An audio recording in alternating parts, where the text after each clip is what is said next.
Bonjour mes amis, je m'appelle Tito, je fais des vidéos sur les finances personnelles sur mon autre chaîne, mais sur cette chaîne je parle d'autres choses comme aujourd'hui où je vais revoir le film Love, Lust and Other Things. After her and her husband CJ go their separate ways, Lydia tries to find love again, and when a billionaire and an old acquaintance show up in her life, Lydia realizes that finding love again isn't as easy as it seems. Love, Lust and Other Things is directed by Kayode Kasum and produced by Chris Odeh. Now, a couple of things real quick. First of all, this will be a spoiler-free review because this movie, Love, Lust and Other Things, is currently in cinemas and I don't want to ruin it for those of you who plan on seeing it. I may need to do a spoiler-filled review later on, many months from now, when the movie eventually gets on a streaming platform, because this film is rich in story, kind of, and there's lots to talk about, but you can only really get into the nuts and bolts of it if you reveal spoilers or reveal intricate details of the plot. Yeah, so because of that, we may do a spoiler-filled review later on in the year or whenever it gets on streaming. Secondly, the French that I speak here and there in this review, I feel like I need to give some of you guys a reminder, especially those of you who may be new to my channel. I'm learning French, so I'm at the stage in my learning of the language where I'm trying to incorporate it into my, daily activities a bit more. Hence the French in the intro and in subsequent parts of this review. Please bear with me, there will be subtitles. That said, let's begin looking at les représentations dans le film. Osas Ighodaro. Osas plays Lydia Danjuma in this movie, and I love Osas Ighodaro. If you've been watching my reviews for a while, you will know that she has my heart. However, in this film, it was a general, I don't want to use the word basic, but it was like a general Osas Ighodaro performance. It wasn't too different from other roles that I've seen her in terms of playing like a sophisticated young woman who is navigating life and trying to find love. There wasn't really that much that was unique about the performance or the character. I mean, okay, this wasn't in the trailer. I was going to say something that was unique about the character, but this wasn't revealed in the trailer and it came as a surprise to me when I watched the movie, so I will not be revealing that. But generally, it was a general Osas Ighodaro performance. Next, Ramsey Nouah. Ramsey Nouah plays, what's his name? Khalid Shettima, who is meant to be like this billionaire, who's meant to be charming and, sophisticated. And he catches Lydia's eye. That's the character played by Osas Ighodaro. Ramsey Nouah is a really good actor. He's a veteran actor. He's diverse. My favorite performance of his was in Blood Sisters, where he played Uncle B. Love that character. So Ramsey Nouah is diverse. And he's a good actor. Let's establish that first. However, in this movie, I don't know. I don't know. For me, it wasn't necessarily working, and I think maybe I feel, and I'm feeling a bit conflicted saying this, like maybe Ramsey Nouah was not the man for the job for this movie. Maybe because I didn't really see him as the charming billionaire type. He can do that, but I wish someone else played that. But then I thought about it. Who else could have been able to play this role? The only option would have been RMD. I realized also while watching this film that Nollywood has a Zaddy shortage. If Nollywood is trying to cast an older man, 50 or above, who is sophisticated, charming, and maybe wealthy, the options in terms of actors are not that much. Think about it. There's really only RMD. I mean, in 10, 20, 30 years, when a lot of the actors who are big now and are in their 30s, when they get to that age bracket, and hopefully if they're still fit, maybe we'll have a good supply of Zaddies for movies when that time comes. But for now, Nollywood has a Zaddy shortage. So while I wish someone else played this role, maybe like a Jaimon Honsu, somebody in that mold, who is in that age bracket but still looks really good and sophisticated and charming, right? While I wish somebody else had played this role aside from Ramsey, who, like I said earlier, is a fantastic actor, the options really just aren't there. So I guess I had to just make do with Ramsey Nouah. If you've seen the movie, let me know in the comment section what you thought about Ramsey Nouah's performance, and I hope I haven't influenced your decision or your thinking about the character, right, or your idea of the character. It may just be a personal thing. Let me know what you thought about his performance. Moving on very swiftly, Kunle Remi. Kunle Remi is another love interest of Osas's character in this film. He plays Soji, and dare I say, that was another just regular Kunle Remi performance. It was very much like the Kunle Remi we see on Instagram in terms of the way he talks, his mannerisms, being charming, being a smooth talker. He did okay. He had a scene that, you know, that made me laugh, and I think the other people in the cinema laughed as well. Was his the most dynamic character? Perhaps it was, you know, in this film. His character was a bit two-dimensional compared to the other characters in this film. All the other characters in the film there was what you see is what you get with them, but with Kunle Remi's character, there was a different side to the guy, Soji. Wale Ojo played CJ, and he's the husband of Osas's character.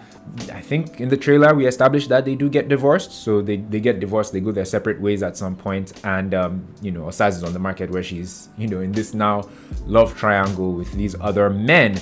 Wale Ojo did a good job. Also, my favorite performance of his in recent times anyway was in Blood Sisters once again, where he plays that Nigerian American detective and all that. Yeah, it was amusing in that film. But in terms of his performance, he was okay. To be honest, I think Wale Ojo could have done a lot more. And to be honest, a lot of the other actors in this film could have done a lot more if they had better lines in this film. But the lines and the dialogue were not as rich as they could have been in this movie. So his performance was average in my opinion, but I know it could have been much better if he had better lines and if his character was better developed. Yakub Mohammed, you know, the famous Yakub Mohammed of Kannywood was in the film. I can't remember his character's name, but his character was married to real Warri Pikin, real Warri Pikin's character in the movie. Real Warri Pikin's character is, I can't remember her name either, but she's besties with Osas's character. I'll talk a bit more about that bestie situation further on in this review. Ce que j'ai aimé. I like that this film was done in Abuja.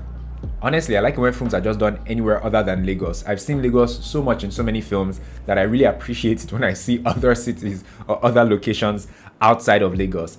So there was that, and I like that Osas Ighodaro was in the film. Whenever Osas is in a movie, chances are one of the things I'm going to like about that movie is seeing Osas, because she's a very attractive woman, if I haven't said that before. Ce que je n'ai pas aimé. The line delivery in this film honestly was not the best. The lines were just so basic, and it hits you really early in the film, because early in the film, I'm sorry if this is a mild spoiler, but there's a heated argument, right? And when there's a heated argument, it really needs to be believable. I liken it to that Denzel Washington's kid, John Washington, right? That movie he had in 2020 with Zendaya that was in black and white. There were lots of arguments in that film, and the dialogue was so rich and the arguments were so realistic. Us, the viewers, many people felt triggered. So it's possible, right, to convey the emotions in an argument with lines, you know, and the delivery of those lines. However, in this film, the lines were weak. They weren't properly executed. So that's two things actually. The lines, the written words from the script were not impactful enough, and the way they were also delivered by the actors, it wasn't hitting home. Also, the editing in this film at certain points was, dare I say, atrocious. It was incredibly obvious that it just wasn't done well. Like, an actor will be facing this way in a scene, and then the idea is they're cutting to another camera, right? But when they cut to that other camera, the actor's face is like over here, and it was just so obvious. And that happened like 2 or 3 times. It was incredibly glaring, and it was something that I wish I could unsee. Yeah, you know, it doesn't happen too many times, but when it does happen, my goodness. Another thing was subtitles. This film did not have it was filmed in Abuja, so in certain scenes they were speaking Hausa, right? So ideally you'd expect subtitles. There were no subtitles.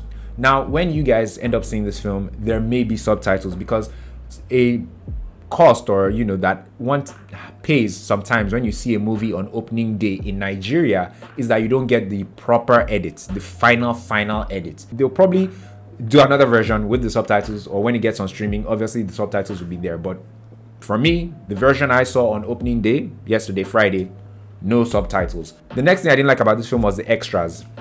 Nollywood filmmakers many of them continue to overlook the importance of extras in a scene. And this is why I really respect Kunle Afolayan. what if I were to name one thing that really stands him out? There are numerous things, but one of the first things I would say was his use of extras. In a scene, Kunle Afolayan's extras, they look the part. They look like they're meant to be there, and they're not just there idle. They're actually doing things. They're active. Everybody in a Kunle Afolayan film, all the extras, they are working. They're not just irrelevant. So in this film, Love, Lust and Other Things, not only did many of the extras not look like they belonged in some of those scenes, it just wasn't giving. The outfits as well did not seem fitting. There was one scene where there's like a party and the band, they're wearing white t-shirts and jeans.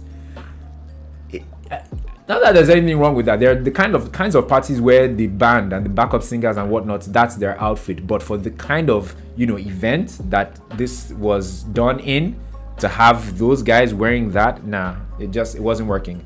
There was even an auction in this film where the people in the auction didn't look like the people who would be at an auction. I need to move on. But Nollywood filmmakers invest in good extras in terms of the way your extras look with their physical features and their wardrobe. It's very important. You don't think it is. You think us, the audience, we're just looking at the main characters.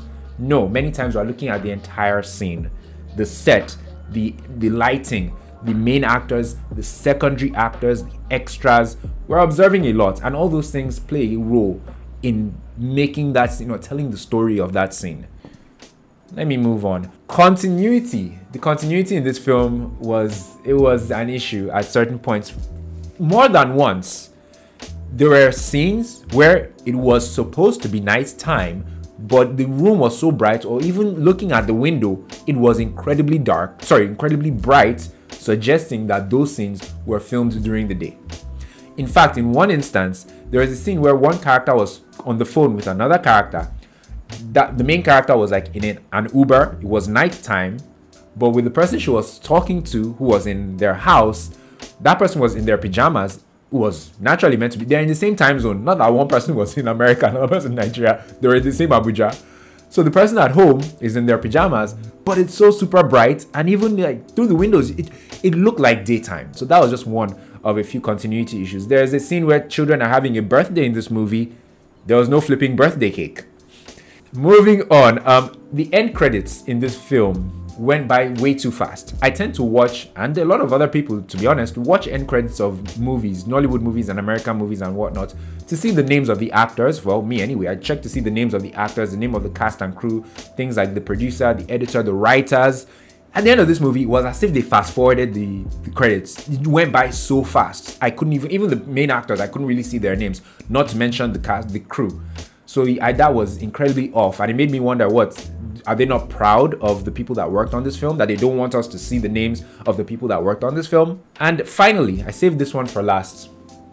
Real Warri Pikin is in this movie, and if you've seen the trailer, like I said, she plays the bestie of Osas's character, Lydia. And it's not as if Real Warri Pikin is playing like a sophisticated woman. She's playing virtually the real Warri Pikin as we know her from Instagram or social media. This pidgin speaking, just very larger than life kind of character, who the pidgin and the very Nigerian element is very strong with this character, right? Like I said, very similar to Real Warri Pikin's real character in real life. And so Osas is like on the other side of the spectrum, this very sophisticated woman with an accent, probably a very expensive or wealthy upbringing and whatever. The point I'm making is that these two characters are from two different worlds.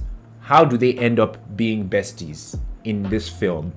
Not to say that those types of people cannot be besties in real life. It happens, right? But if you're going to pair somebody like Real Warri Pikin with somebody like Osas Ighodaro in a movie, and they're going to play the kind of characters that they virtually are in real life, you need to explain to us how they became friends. Did they meet in school? Did they meet at work? How did they come about? And I likened it to Rush Hour, the 90s movie starring Chris Odeh and Jackie Chan. Those two characters the characters they played in that movie, very different. One was loud and abrasive and just brash, right? Chris Odeh's character, while the other one was more reserved and conservative, Jackie Chan's character. Jackie Chan's character comes to America because a Chinese diplomat's daughter is kidnapped. So he comes to America to help Chris Tucker solve the case. So it's explained how these two different characters come to be. In Nollywood, they don't give you any explanation. They just throw two characters who are from different worlds together and they want us to go with it. Usually it's a comedian, like in this case, because they want that comedian or that funny person to bring the comedic element into the movie, because they feel like Nigerian audiences, we really love comedy, and you know, if there's no comedy in a movie, it will be a problem. Filmmakers and writers, they just tend to take certain things for granted. They tend to take certain things for granted, and it pisses me all the way off. Yeah. It's typically a writing issue and a production issue, because the producer should be able to say, this doesn't look like it works, let's try and let's fix this somehow. Or even if it's written in the script, in writing, those kind of types of things can be corrected. But people keep taking things for granted and just taking the piss, essentially.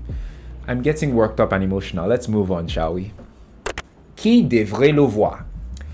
I think runs girls, sugar babies, and women who fantasize about dating or marrying a billionaire will actually enjoy this film. I think they should see this movie.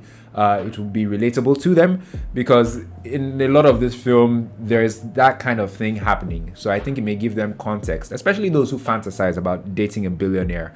I doubt if it's happened for many of them.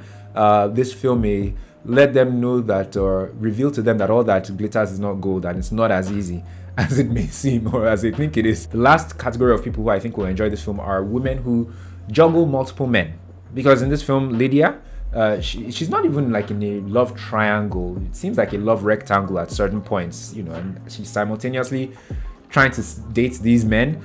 And it's something that happens in real life. Yeah, so I think women who do that will like to see another woman's perspective on the big screen of a woman juggling multiple men. Finally, I think Kunle Remi fans will also enjoy this film. Kunle Remi gives a good enough performance in the movie, and like I said, his character was the most multi-dimensional, 2 or 3 dimensional, while the others in the movie, not as much. So yeah, those are the people who I feel will enjoy this movie. In conclusion, though I was happy that this movie explored the narrative of a woman who has multiple options romantically, right?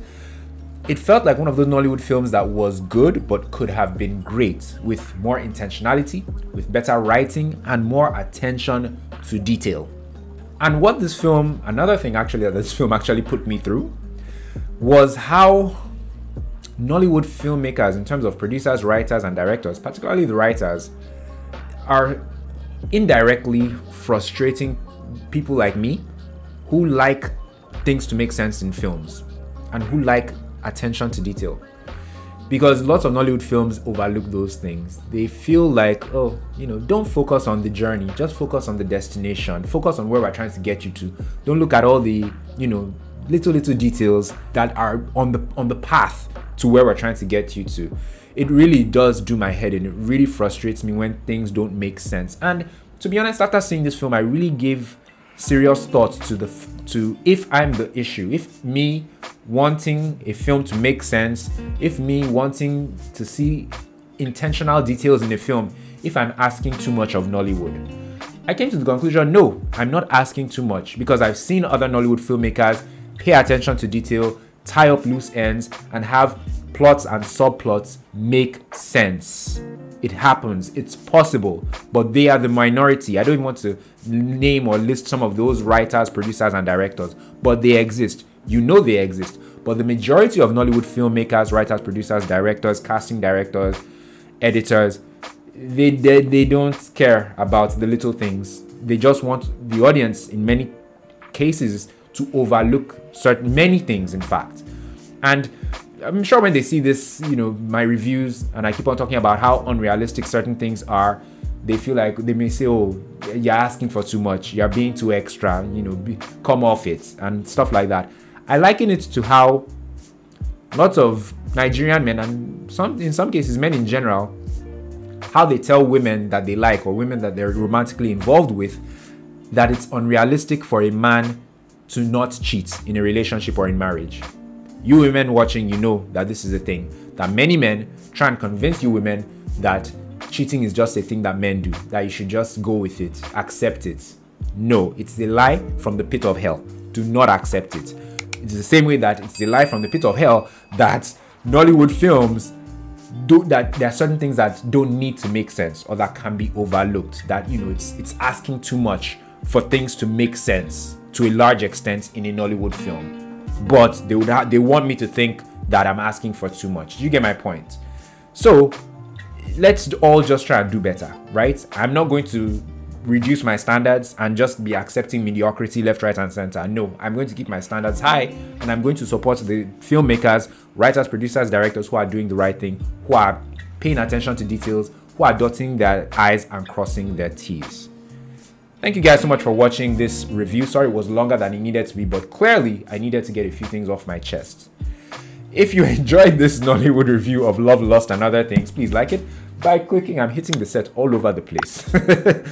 Like this review by clicking the like button just underneath the video, and subscribe to my channel as well by clicking on the black subscribe button. On this channel, I don't just do Nollywood movie reviews, I also talk about relationships. To check out some of my past relationship videos, you can click the card in the corner of the screen. I've also released my podcast. The 30-minute podcast is an awesome podcast. Episode 1 dropped this week. The link to it will be in the card in the corner of the screen and in the description box down below. So please check that out. Let's rack up the numbers on the views for my podcast. Episode 2, like I said, will be coming out really soon. I'm enjoying doing the podcast. It's tough to juggle the podcast, these reviews, and all the other things I do, but I'm believing God that he will make a way and that the rewards will come in, and I hope that you believe it with me. You can support me in this quest and this lifestyle by liking all the videos, not just this one, and subscribing to my channel as well if you're not subscribed already. I feel like I'm forgetting something that I want to say. Guys, I was already packing up when I realized that I forgot to rate the movie. I give this movie Love, Lust, and Other Things a rating of 2 Jolloffs over 5. Yeah, 2 over 5. Another movie that I'm rating 2 over 5. I really can't wait for this movie to get on a streaming platform, and for you guys, especially those of you abroad, to see it, because this film really is a conversation starter. There are several controversial things about it that, you know, I can't wait to discuss either on Twitter or in my spoiler-filled review once this movie gets on streaming. And this movie, the adult content in it is a bit on the high side. I mean, look at the title, right? So please do not take anyone under the age of 18 to see this film. It's very important. Okay, let's preserve the innocence of our children. Thank you guys so much for watching. Like once again, because chances are you still haven't liked this video. Please like it and subscribe to my channel as well. And I'll see you guys in the next one. Remember to check out the podcast as well. Take care.